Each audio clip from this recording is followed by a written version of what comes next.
অভাব কাকে বলে?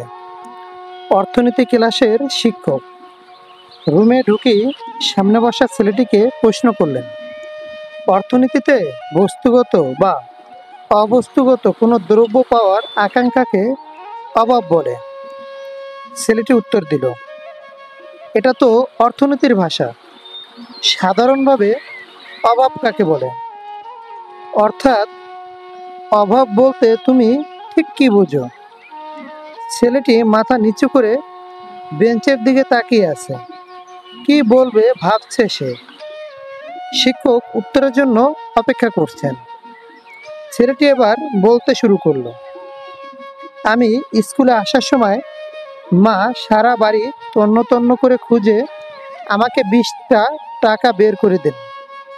আর আমি বাড়ি থেকে বেরোয় আধা ঘন্টা এদিক ওদিক ঘোরাঘুরি করে বাড়িতে ফিরে টাকাটা মায়ের হাতে দিয়ে বলি, মা আজ ক্লাস হবে না। মা তখন বলেন, আগে থেকে খবর নিবি না?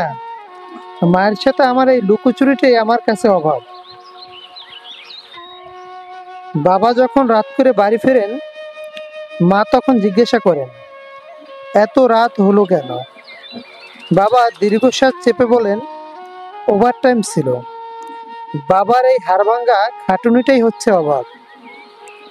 মাস শেষে প্রাইভেট টিচারের টাকা দিতে না পারায় ছোট ভাই যখন মা বাবার উপর চিৎকার চেঁচামেচি করে আর তারা মুখ বুজে সেটা সহ্য করে, সেটাই আমার জন্য অভাব।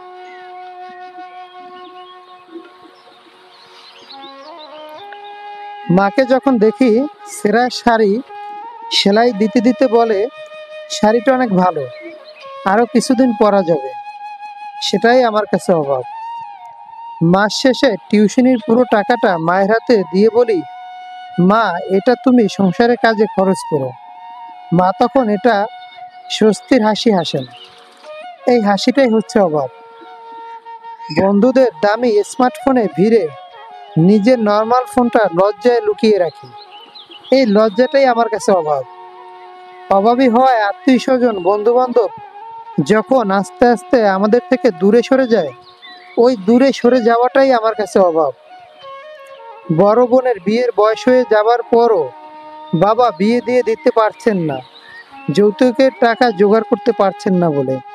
আমার কাছে এটাই অভাব। পুরো ক্লাসে একটা পিনপতন নীরবতা বয়ে গেল। আসলে মানুষের জীবনে এটাই হয়তোবা সত্যিকারের অভাব।